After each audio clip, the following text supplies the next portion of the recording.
Hi, this is Dan Dames from the Roaring Twenties radio YouTube channel, and I'm here with Lynn Bisha at the American Wireless Association Museum, and Antique Wireless Association. I'm sorry, the Antique Wireless Association Museum, and we're going to just tell you about this great museum and the work they do here.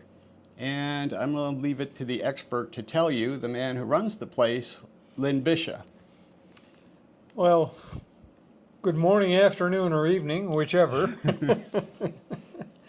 Yes, I've been here with the Antique Wireless Association. I celebrated 20 years in February of this year. And I've been the curator for about the last 13 years. And it's been an interesting trip trying to keep track of all the wonderful items we have in this museum. And I really get a big charge out of taking people through this and sharing our information. People come in and they are just awestruck at times. We have radios going back to the one-tube radios. We have radios with no tubes whatsoever that preceded that. And we have telegraph, telephone, teletype, spark transmitters that function. And I'm sure somewhere along the line here we're going to demonstrate one of them. We're sitting here in the ham shack. You'll get a panoramic view of this later. This is our newest addition to the museum. It was completed a couple of years ago, and it's all operating ham radio stations with a very wide assortment of equipment going back into the 30s and coming up to modern day. I think that pretty well covers what's in here anyway, Dan. Okay, your radios you have in here, are a lot of them working, or most of them what they call shelf queens?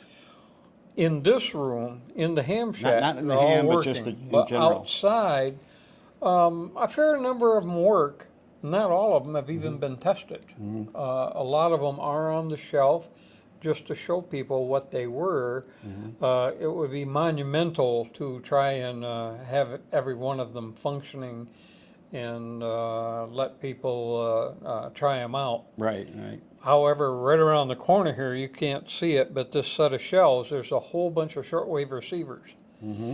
They are all hooked to a common antenna, and we invite our guests, and it would be mostly the hams that would be interested, but shortwave listeners would too. And they could turn any radio on and listen to whatever they want to and tune around the band, whatever. So there's something you can play with. Yeah. But most of what's out on the shelf would probably qualify as shelf queens, but they're usually pretty nice examples of whatever they are. We're always looking for, if something new comes in, is that better than the one we have? And The age of collectors, the median age skews older. And I have a friend who's a teacher, and electronics teacher, and I gave him an Atwater Kent radio and speaker to use in his class. And the kids are crazy about it. I mean, they're all ask questions and they want to know about it. And should we be doing more outreach to the younger generation in the schools to? well, we've done a little bit of the work with the schools, but we mostly had the schools coming here, particularly since COVID. It's gotten to be really tight on school budgets, and they gotta arrange for transportation, bring the kids in here, bring the kids back. It takes a long chunk out of their day. This is where I would suggest somebody bring a couple of radios to the school, and for one day of the electronics class or part of an electronics class, hook them up and let the kids play with them. We have done a little bit of that, but not that much. What we have done is we have STEM classes for kids on the weekends. Mm-hmm. And we bring them in and we give them an introduction to radio, and we teach them theory and how the radio works and what all those parts are. And you'll see a little later, you'll see our all-purpose room where we do our training. We have courses in All-American 5 repair. You know, the little tube Right. radios. There's only a couple bazillion left, so grab one while you can. That's really popular among collectors, working on those 5s. Our conference is next week, and it starts on Tuesday. But for Sunday, Monday, and Tuesday, we have the All-American 5 Rescue. And this is very popular. It's been popular several years in a row. You show up with your All-American 5, or we'll sell you one dirt cheap. And you attend this class, you learn the theory, and you go through. We've got people to help you, and by the time the 3 days are over, you take your working radio home with you. You guarantee a working radio by the time they get out. Yeah. That's fantastic. Yeah, we That's have great. the parts. You know, we bring all the parts there, but we let the people fix the radio. We don't fix the radio for them. Right, you help them. We you make give sure they them- get there. You make sure they get there. Make sure it works when they're done. What I don't know. People who outside of collecting radios, a lot of them are amazed when I tell them I've got radio tubes over 100 years old that are still working fine. In my 1920s, 1917 military radios. They're 108 years old, tubes, 109, 10. They still work fine. It's amazing. Now, what have you ever owned that lasted 110 years? What has been? Nothing's much been around that lasts. Since I'm only 79, nothing. But I mean, you're right. Nothing they make nowadays will last like that. That's amazing. Yeah, it really is. In fact, I just noticed one of our local politicians just passed away. He was 104. Ooh.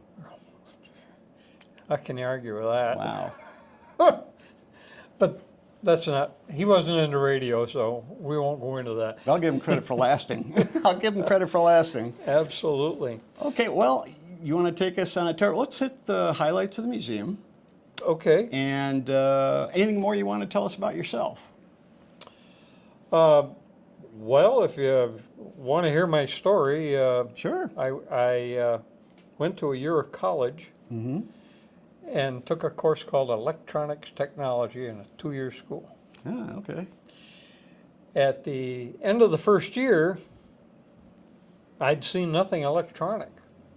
They were teaching me to work for a power company, power distribution, power lines, power. Gotcha. That's not what I wanted. what you I had a wanted. ham radio license already. Right. I want radio. And I said, this is crazy. So I dropped out in 1965 and joined the Navy. And went into the Navy and ended up being an aviation electronics tech. And I got to work on radios and radar. I went to a school that was fabulous. And You and your glory. they gave me exactly what I wanted. And I ended up in an air squadron. And this was 1966 by then.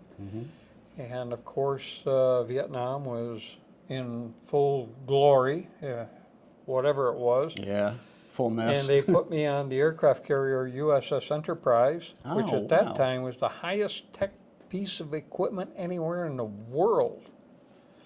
And I'm from this little bitty town in northern New York, 1,200 people. It was phenomenal.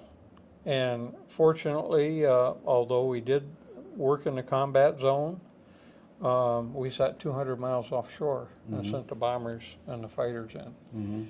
And I sat in my air-conditioned shop, slept in my air-conditioned bunk room, Rough. and got my 3 miles a day, and the VA still talks to me.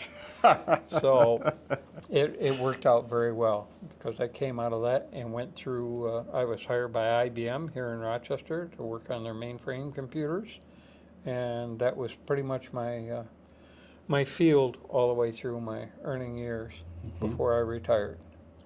And I retired in 2005, and a week later showed up here. Wow, And I am left. I am not about to either. This place is more fun. It's hard work, don't get me wrong. we bust our buns around here, to be honest. Mm-hmm.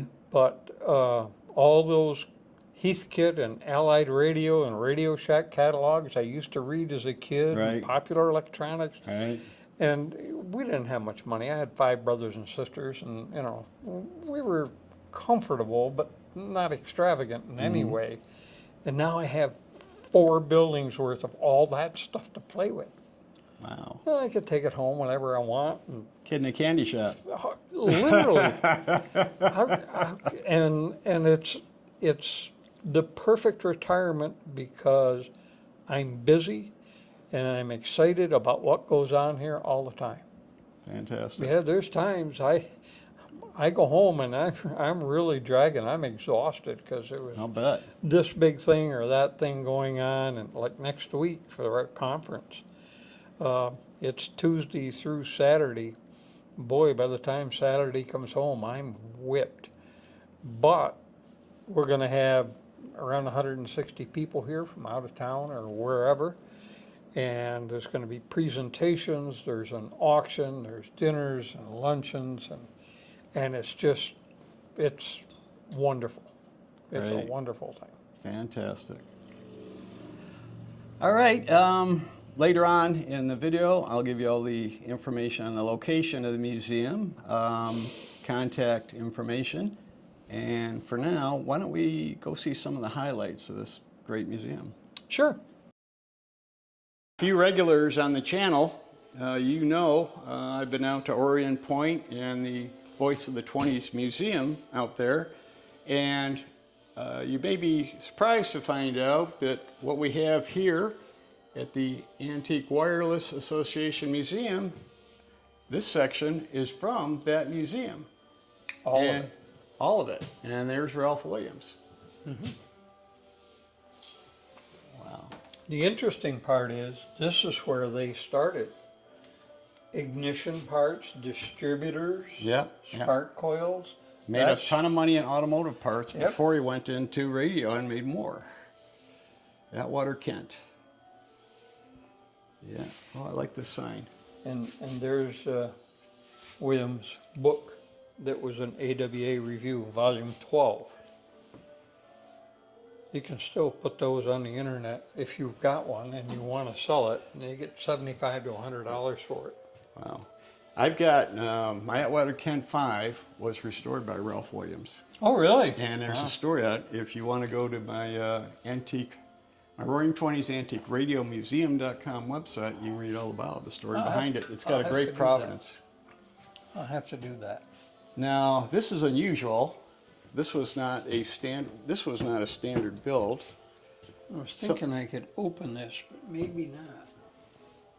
That'd be nice because of the glare, but if you can't, that's okay. Oh, no, they got a screw in the bottom. Never Okay, mind. that's okay. That's okay. I can open this. This is the battery box. Okay. I'm sure you haven't seen too many of these. No, this is Is this all? yeah, that's a custom build. Yeah. Atwater Kent Model 7, laid out a little differently to fit in this cabinet. That's cool. Yeah, I like that.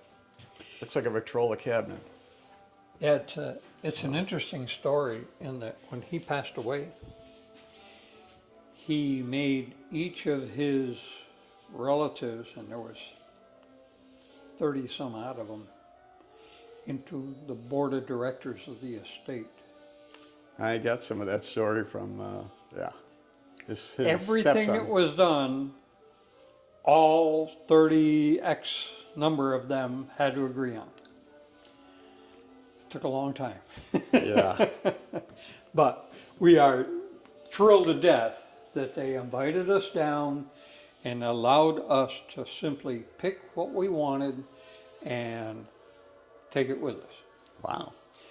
So this is a spare wheel tire cover. Ah. I'm sure there's very few of those left. Yeah, I'm going to say one. I'm going to guess one. Yeah, that's probably a good guess too. Yes. All these different, now these are not all factory builds. Some are, there's a Model 2, a Model 1. The Model 1 was originally sold without the variometer. And those Atwater Kent tube shades are hard to find too. I just saw a whole bunch of them up in Sodus at that sale. Did you? They had all the little caps on that. Oh. Yeah, I had some, and I had some extras, so I sold them, and they went for pretty good money. How many AK gun sights have you seen? Yeah, I read about that too. And that's I in looked at that and I go, gun sights, really? yeah, that's in my Atwater Kent autobiography, or my video on him. Okay, and the Art Deco Atwater Kent.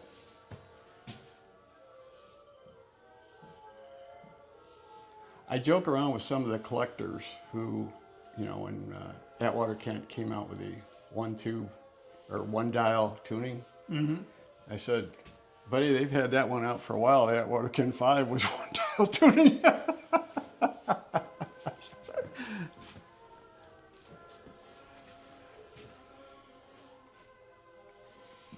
I think this opens up, doesn't it? Yeah. Man, that just came off of my Yeah, finger. the table radio, the famous Atwater Kent Oh, I'm gonna have to take that table home and radio. glue it. Oh, yeah. The cruisers will kill me. Yeah, you find those on eBay, and if I had room for one, I would have gotten one.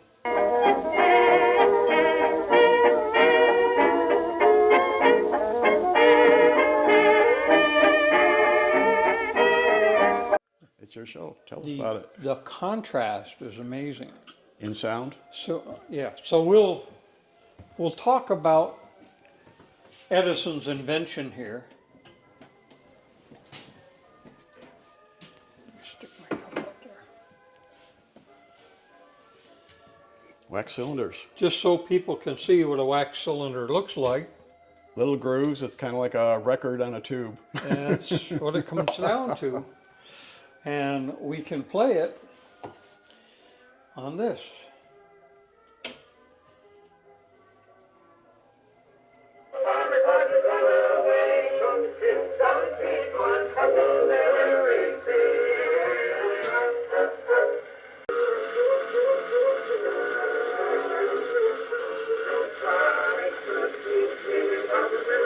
Playing okay now.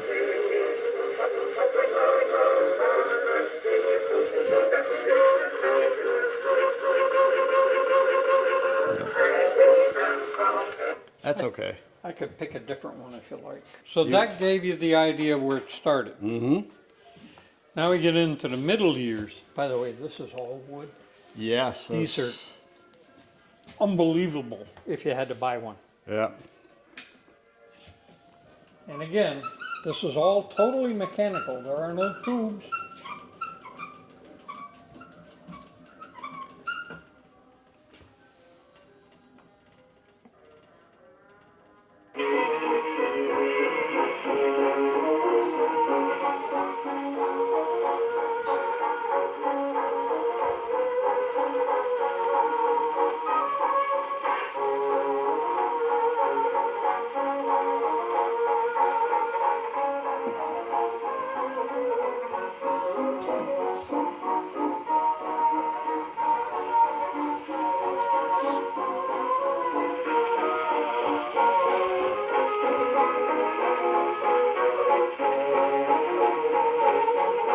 Okay.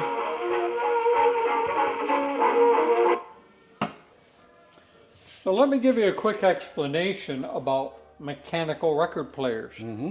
This one's pretty oversized, so it's easy to see what's going on. Okay. The needle is here on a pivot, and it's connected to a diaphragm. So as the needle moves back and forth, the diaphragm moves back and forth, creates a sound. Sound goes out here into a horn, like you can see on this one here. Right. Goes around the corner and Right. up and through Up the and horn. out. Yeah. Okay? Well, a strange thing happened in 1923. this company came out with a vacuum tube powered record cutter. Why that was important, in these days, if you were going to cut a record, they had huge horns, and they would put the orchestra out there, and they would play their hearts out as loud as they could, and that's what cut the record. Oh, wow. Okay? Again, totally mechanical. Right. So Columbia came out with these new records that were, they put a microphone out there, they had an amplifier, they could adjust tone and treble, bass, whatever. But they still had mechanical record players. This is same thing, diaphragm and a needle. Yep. But a little bit of magic went on here. First of all, they put an electric motor in it. You don't have to wind it up anymore. Oh, yeah, I've had one of those machines, and you know, in the movies when they show all these people enjoying the Victrola, they never show them cranking it 75 times to get it wound. You're absolutely right. So, we generated, or we came up with the electric motor, but we haven't changed the system much, only some. You'll notice this goes way down in here. The entire area of these doors is actually a very convoluted horn. Wow. And the engineers designed this with certain tones and standing waves and, you know, all the technical things to make this sound better and to take advantage of the new records. So here, and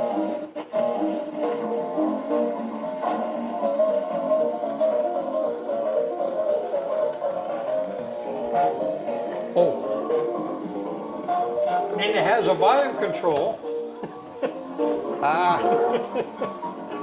Doors are your volume control. But listen to the difference compared to the other two. And that was the Columbia system. Much better. Far Much superior. better sound. Yeah. Now, you need to get a shot of this. Let's go like streaming. Oh, yeah. That's good. That's good. I love the cartoons they have about the old days, and that's a good one. That's a good one. Well, there's another one here that you can get, but it's nailed to the wall. If you want to get a picture of that.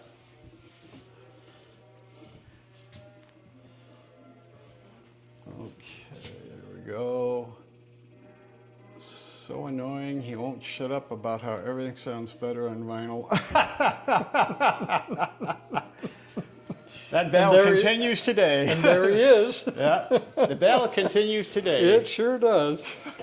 Boy, all of a sudden, vinyl is like selling It's like booming. crazy. It's booming.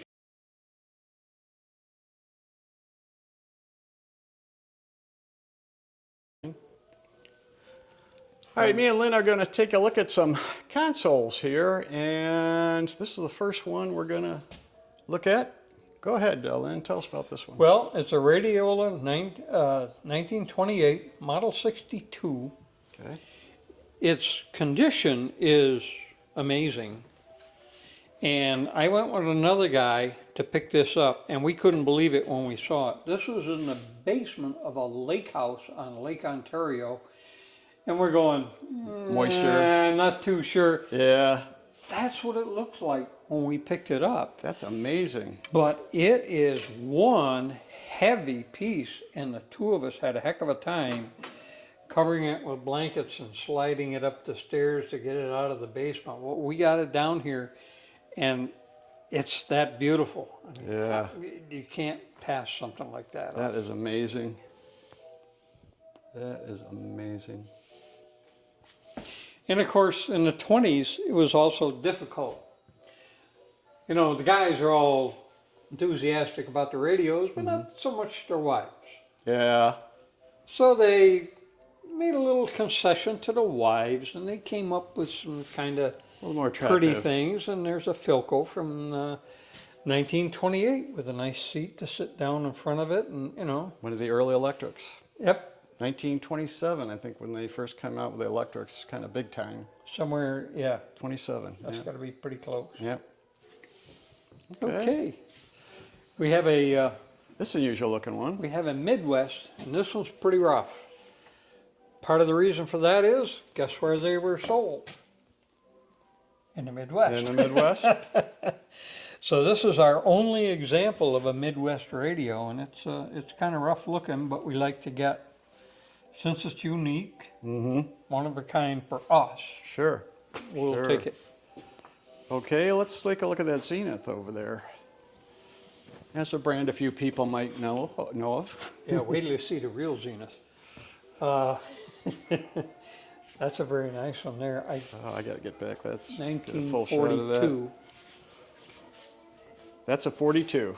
Yep, 1942. Okay. Wow.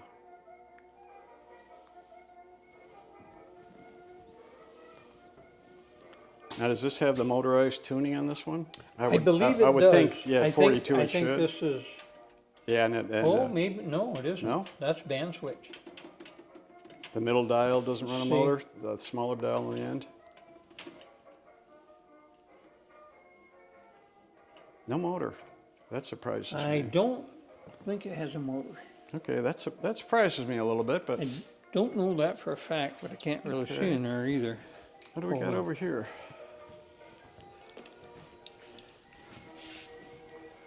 I would say there's definitely not a motor in there. Okay. Now this is interesting. I have never seen a ham radio like this in a cabinet like this. Yeah, good luck trying to find another. This is a custom build, I take it. This is how the ham radio guy got his ham radio into the parlor. house. Okay. That's a Hammerlin Super Pro, which is a premium receiver. Yeah, I've heard of them. But these cabinets, they were made by Hammerlin, or they were sold by Hammerlin, but you try and find one. This is a very rare piece.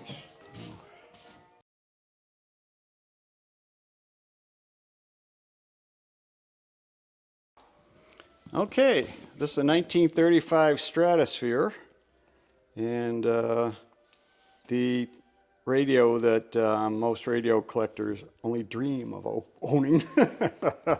If you could find one for sale, it would probably be in the $50,000 to $75,000 range. If it's mint, yeah, but they've come down a lot. If it's not, Have they? if it's a kind of the prices have really dropped. You can find one that's restorable for probably total 15,000. I've seen them for. Really? Yes, Wow. they've really. Well, we've had this quite a while. Yeah, they've dropped in value quite a bit.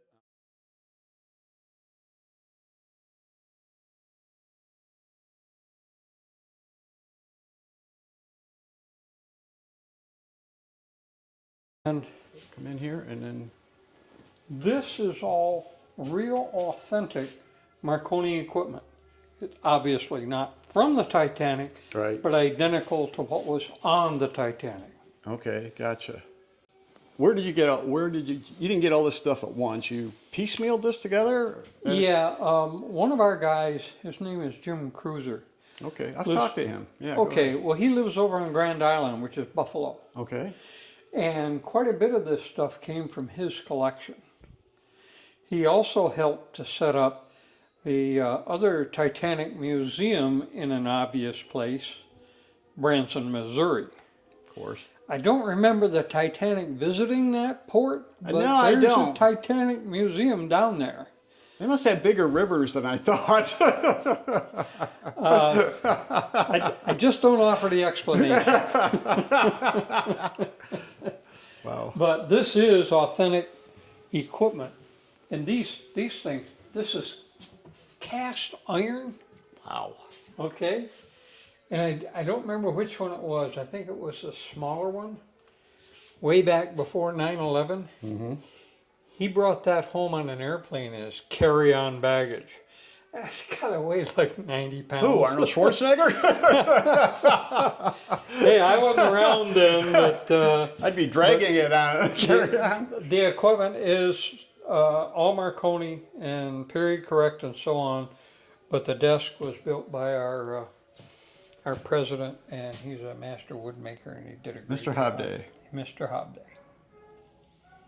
Oh, that's amazing.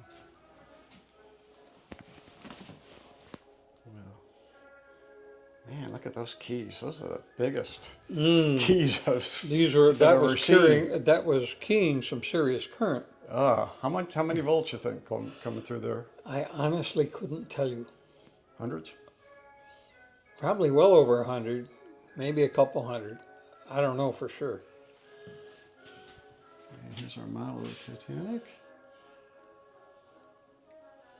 And a lot of the other equipment from those times. Ignore this transmitter over here. It's simply resting there. Not really that applicable.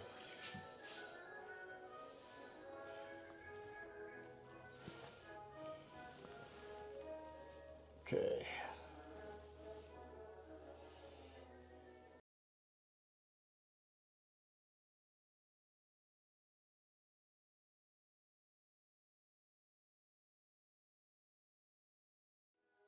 You're on. Okay, this is one of our small spark transmitters, and this is what a radio amateur might own in the early 20s or even late teens. It's a loose coupler, a cat whisker detector, and a tuning capacitor, and that's the receiver. The rest of this is the spark transmitter that generates the spark, which is generated by the high voltage transformer and goes out through coupling and out to a long wire antenna. Hit that again, will you, for the spark? Okay, gotcha. Okay, cool. So this is what a radio amateur might own. And our friend Ed Gable, who was a longtime AWA member, did some research in Rochester and found out at one time in Rochester there were about 15 different radio clubs, because this would go about 6 or 7 blocks. Okay. And then that's it. So would they do a relay? You had these these little groups here, and there was 15 little groups of about a 7-block square area that could talk to each other with radio. Wow. Okay. So this is like, I think it's somewhere a little less than 100 watts. Okay. Okay.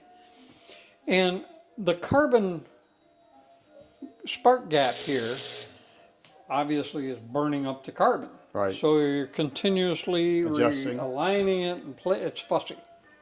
Okay. Well, they came up with a rotary spark thing where instead of having the 2 carbon electrodes, here's your 2 electrodes and a motor to spin. Ah, okay. Now, when you turn the motor on,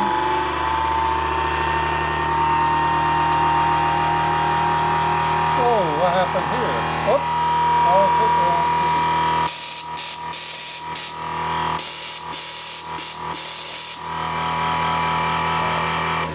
Frankenstein's laboratory, it sounds like. That's about 250 watts. Oh.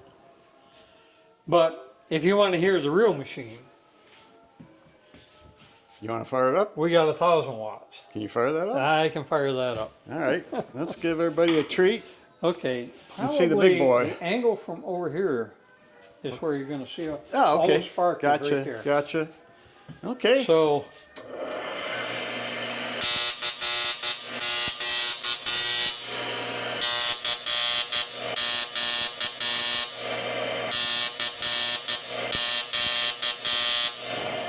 That was SOS? that's a kilowatt.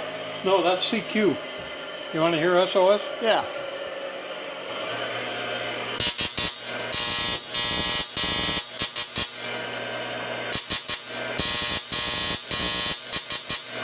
Three short, 3 long, 3 short.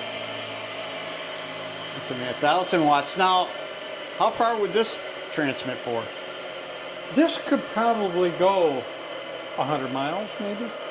Does the antenna make much difference? It's just All the difference in the world. The longer the wire is, the better. far better. Because Okay. these are very long waves. This is well below the broadcast band. Now, one time early on, they thought when you get above the M band, the shortwave was useless and wouldn't transmit that far, and that's why they, That's right. in the beginning, thought long wave was the way to go. The book is called 200 Meters and Down, and it was written by Clinton DeSoto in 1936 and published by ARRL. And it tells about how the amateurs were thrown out of the low frequencies because in the bigger cities or port cities they're interfering with ship to ship, ship to shore, all this other crap, and they're going, well, you guys just go up there and use that 200 meters and shorter, and we're going to continue doing our long distance Because they didn't think shortwave would go that far. And Not a chance. Not a chance. You want to address that now? well, yeah, shortwave goes quite a while, quite a ways around the world, or halfway around Come the world. with me. Yeah, let's go. Yeah, that was a little This bit way. of a oops. Well, that's why I pointed this out. This was the deal breaker right here. This is not the original transmitter, but it is a very faithful, oh, are you running? Yeah, go ahead. Okay, this is a very faithful reproduction of the original 1BCG transmitter. In Excuse me. Okay. Okay, go ahead. Okay. So, in 1921, a bunch of these despicable ham people put this thing together, and they wanted to see if they could cross the Atlantic Ocean with RF in CW mode. So we have 4 of these 204A tubes, and this puts out somewhere in the neighborhood of 400 watts. Could you explain CW to people who don't know? Oh, CW, I'm sorry. Okay. CW is Morse code. Okay. So this is strictly made to send Morse code. Morse code. Okay, got it. So they built this transmitter and they installed it down in Connecticut, and they sent a guy to England with a receiver. And that's an interesting story in itself. While he was on the boat to England, I'm trying to think of the gentleman's name, and it's not going to be here. Okay. He met another guy named Harold Beveridge. Ham radio people have heard of Beveridge antennas. Beveridge convinced our guy to set up a Beveridge antenna. The guy got to England, and the place they had picked out had so much static and noise, it was a terrible sight for radio reception. So they ended up going up to Scotland, and they found a quiet place. And they put out a huge Beveridge antenna. It's a very long wire antenna. And they're still used by ham radio people today, long Beveridge antennas, people that have the space for them. And sure enough, they fired it up on December 11th, 1921, and they made contacts from Connecticut to Scotland on 400 watts. Wow. Previously, you needed probably about a 15 kilowatt spark transmitter. One of those monster floor model jobs. Huge. An Alexanderson alternator, Yes, yes. which were just huge. 2 guys can pick this up. And it had a power supply. No, they don't have a power supply in it. But this was easily portable. And they had all these radio stations out on Long Island. They had them in Massachusetts, Cape Cod, whatnot, all these big spark installations. Within about 2 to 3 years, all of those were shut down. And they were sending signals with vacuum tubes. all because of a few impudent Troublemakers. troublemakers Them ham guys in, are always in the ham troublemakers. radio business. Yeah, What we the know hell do they're they troublemakers. know? Yeah, they don't know You anything. know, they'll never succeed. Obviously, we did. Yeah, okay, let's see.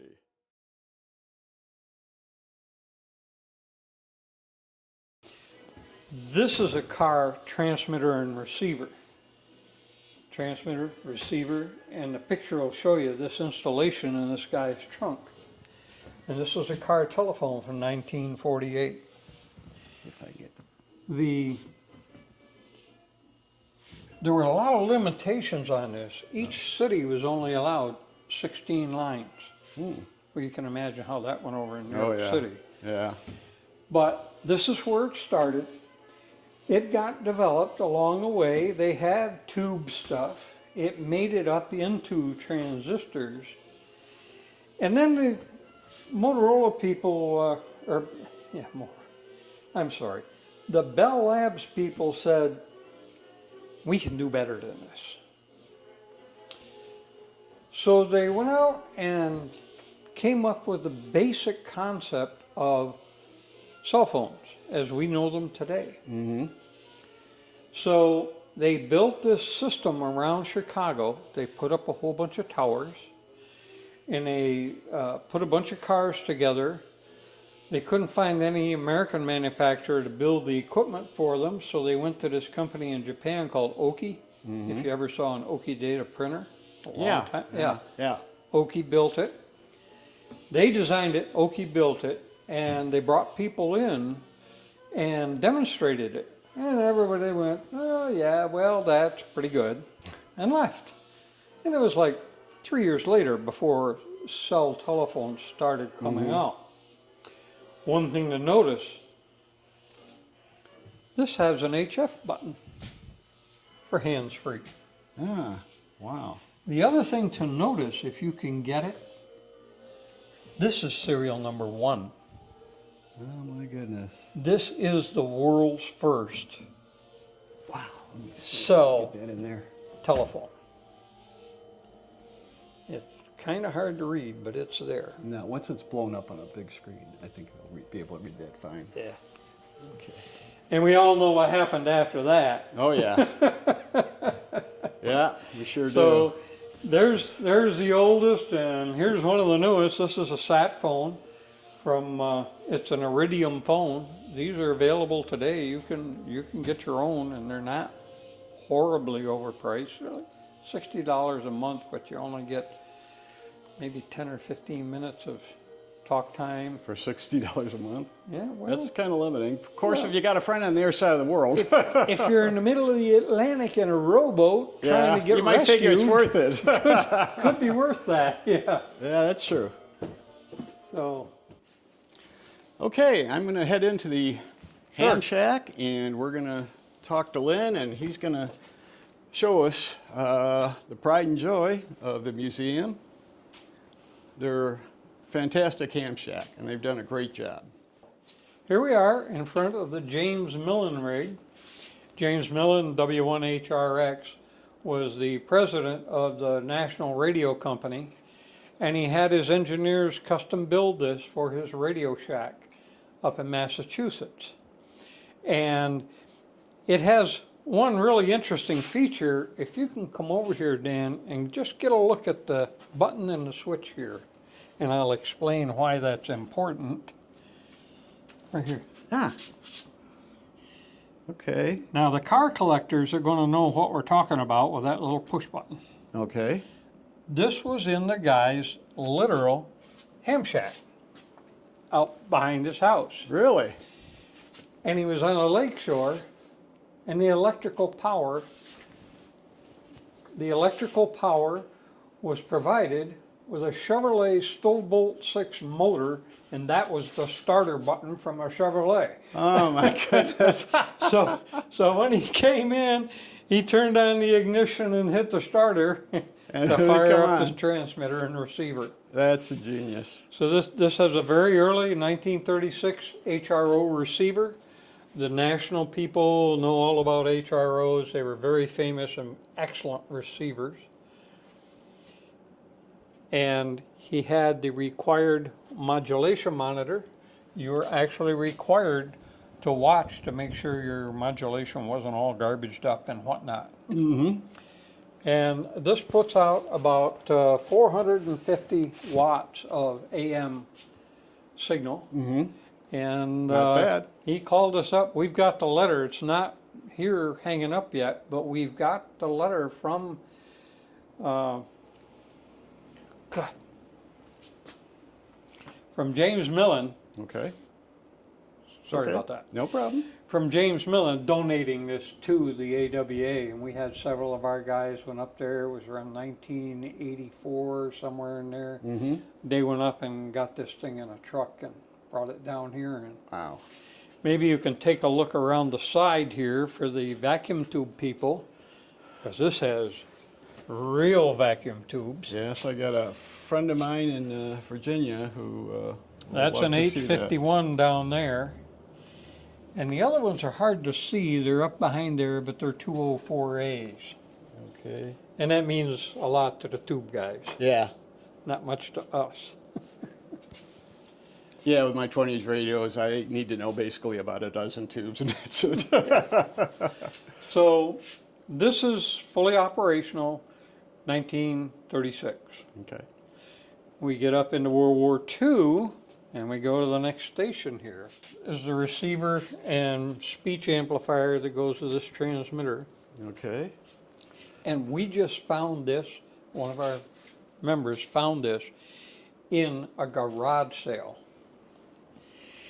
This was made to go in a truck. And the trailer held a gasoline generator to run it, and it's about a 400 watt transmitter, does AM and Morse code. Wow. So this is World War II. Mm-hmm. It's a Holocrafter's transmitter and a Collins receiver. I remember in my research on World War I radios, some of them had them on horse-drawn carts. You'll see World them. War I. You'll see them. We got some that are mule pack. Move this back and Okay. a little more out of the way.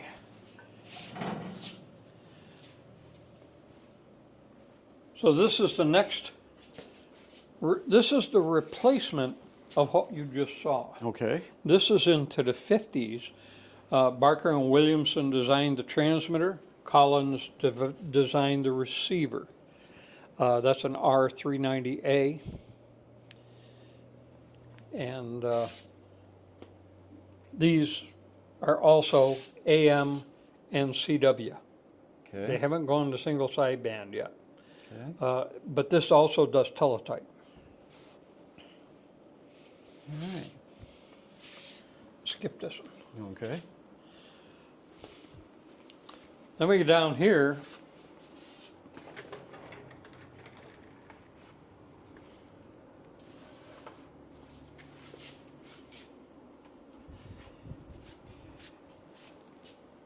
And the ham radio people go nuts on this in the late 50s.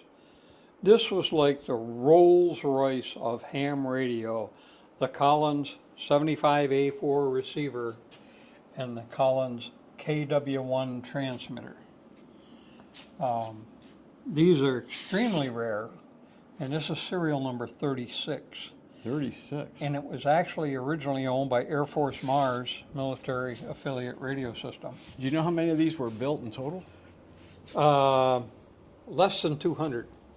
Wow. It seems as though it's maybe about 150. 150. I don't remember You've exactly. got 36. That's pretty early on. Yeah, it's really early on.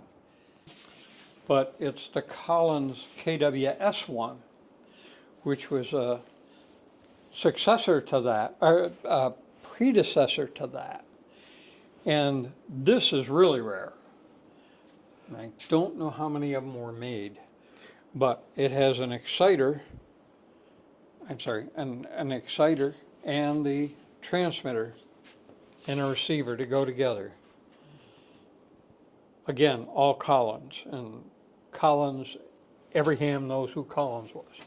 Here we have the other end of the spectrum, 2025, right up to date. It's an Elecraft K3S, and we are currently running FT8 and Grid Tracker to make contacts with all over the world. And this is pretty much the state of the art today as far as HF goes. And some of the VHF and UHF is also using this. And we have a 1500 watt amplifier that we can run here if we want to run real power. Ah. Wow, very impressive. Well, here we are in the newsroom. Walter Cronkite just left, so you're stuck with me and Lynn Bisha. Tell them about the newsroom here, Lynn. Well, it's not really the newsroom. It's simply the control console for this little 250 kilowatt transmitter sitting behind us here. I don't think that's so little. And this was the central control point for actually 10 transmitters. Wow. There were four of these, there were three of these Collins transmitters. Mm-hmm. There were 250 kilowatts. There were three Brown Boveri ones, which are made in Europe, 250 kilowatts. Wow. And there was two smaller 50 kilowatt transmitters. I think they were made by Gates. And this all sat up on a cliff overlooking the Pacific Ocean. And it had an antenna field of a mere 800 acres. It's hard to imagine that, but they could cover the entire Pacific Rim, the Ring of Fire, if you will, and a good portion of South and Central America, all from this one site. Wow, amazing. They shut this down a long time ago, and it had been sitting there, and the government finally decided to get rid of it. And we heard that this was all going to be scrapped, so we petitioned the GSA, General Services Administration, and said, we would like to get one of these for our museum. And it took several months, and finally we got a letter, and they said, well, the good news is it's yours. Come and get it. It has to be out of here in 2 weeks. That was the bad news. And we're going, what? So it turns out, we got a bunch of AWA people together that were in California and Arizona, and I think one of the guys even came down from Washington. And it actually took us 3 weeks. And they disassembled this stuff, put it on a big tractor trailer, and sent it out here. Wow. And it was quite a feat just getting it all back together. But this was the actual main control room for all of the transmitters. You'll have to take a picture of that later on. That's the main control panel for this one. Okay. And what it is these transmitters have pre-programmed frequencies, and you can switch frequencies by just pushing a button, and it was all automatic. Oh, okay. And it could change frequencies in a very short period of time, a little over a minute, I think. And that's what ran everything. But as I mentioned earlier, there was no microphone here.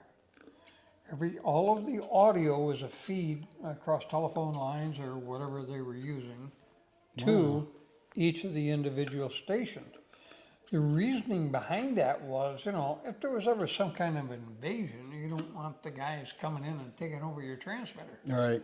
Well, they probably could, but we made it as difficult as possible. Right. Didn't really want that.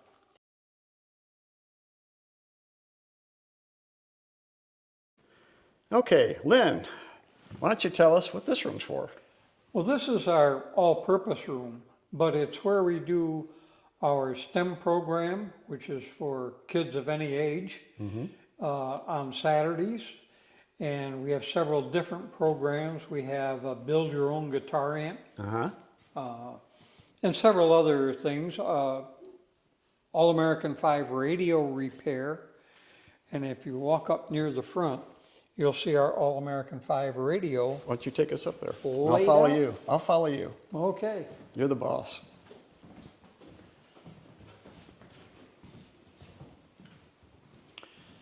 So here's where we teach the All-American 5 radio. And we have 2 or 3 of these all together in the museum, but this shows the 5 tubes and gives you an idea of the circuit. And a large number of the AM table radios you see here in the US, made by GE, Westinghouse, RCA, Zenith, All of them whomever. back then. All of them back then, yeah. They all are essentially that circuit. Wow. The difference is the cabinetry and the color and the dial and the knobs. Now, when did the first AA5s, All-American 5s, start coming out? Ooh, that's a tough one. Is it late 40s, 40s? Well, it was after World War II that you started seeing the octal tubes. But even in the 30s, they made the All-American 5 with the old shoulder type tubes. Oh, okay. You know what the difference is? Coke bottle tubes, they call them. Yeah. Even in the 30s, they made some. I don't know when it was actually birthed, if Okay. you will. But, Late 40s, 50s, though, is when it went kind of crazy and everybody started making them. oh yeah, because they were cheap and they worked great. And, you know, broadcasting had been going on since the 20s, but you had the big radios and they were darned expensive. Oh, and yeah. particularly in the late 30s and then after World War II when surplus stuff became available. Tubes and parts were dirt cheap and manufacturers could make these radios by the bazillions. Sell them for $10 or. Yeah. Yeah, So amazing. we get a lot of response out of the people that come in and take our class. And this is what we're going to use in our All-American 5 Rescue next week. That's great. Sunday, Monday, Tuesday. They'll drag that down there along with a few of the other things. But we have all of the proper test equipment. That's the nicest VTVM I've ever seen, the big Hickok on the upper left there. Oh, okay. You know, usually a VTVM is just one of these little guys. Right. But when you're teaching to a classroom, how can you not have that? Oh, yeah. Hickok, of course. One of the best at making meters. Mm-hmm. Yep.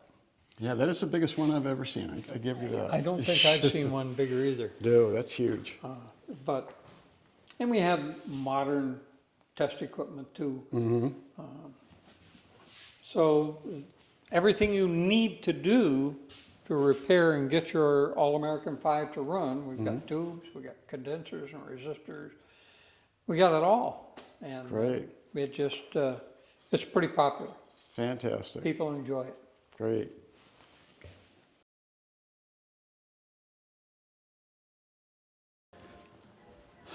Okay, Lynn, I want to thank you for the tour.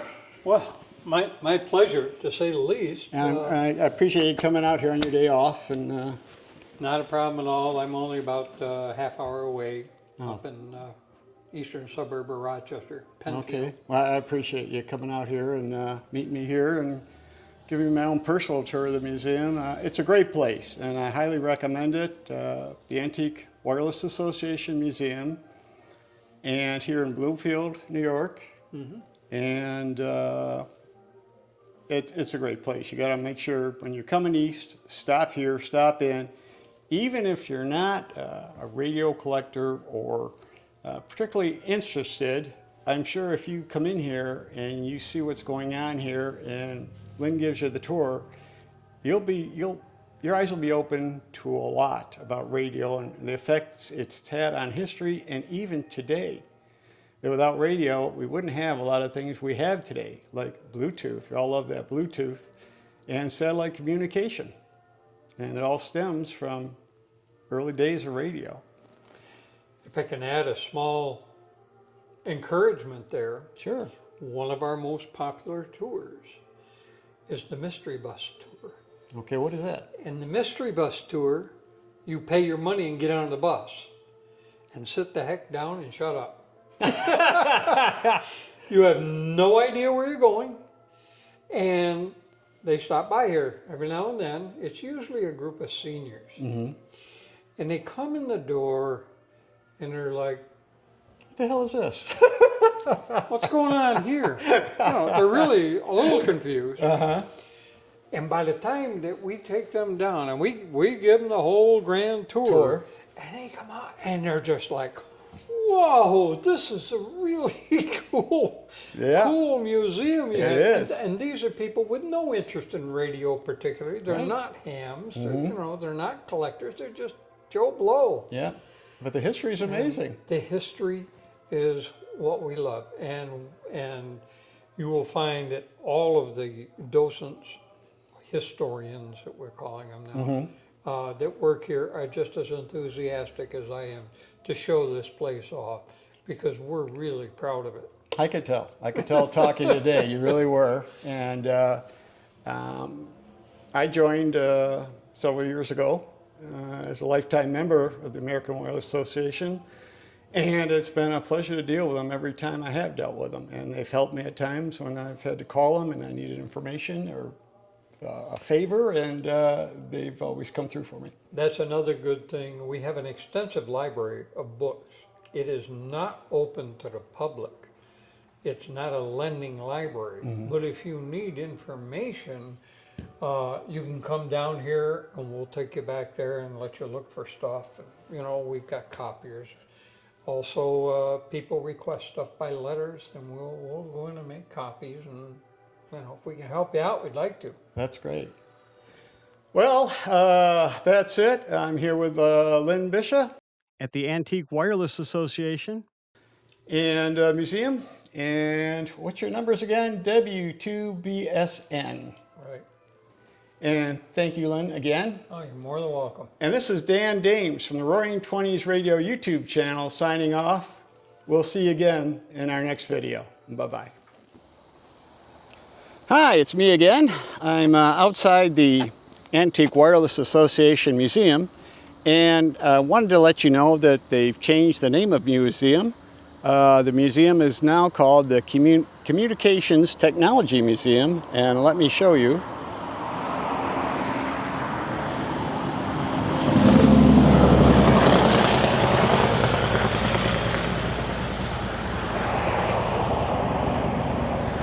It's a little noisy, but I wanted to let you know, and so did the Wireless Museum wanted to let you know about the name change.